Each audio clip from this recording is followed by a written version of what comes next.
நிறங்கள் பெருமா நிறங்கள் ஓரைந்துடையாய் விண்ணோர்கள் ஏந்த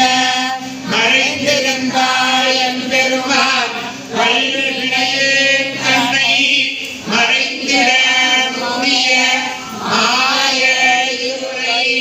அறம்பாவும் என்னும் அரண்கைத்தால் கட்டி புறந்தோள் போர்த்தேர்ந்து மனந்தோறு கொண்டது வாய்க்குரியன் மடங்க புறணிக்கும் வஞ்சனை செய்ய விலங்கு மனத்தால் உனக்கு கலந்து அன்பால்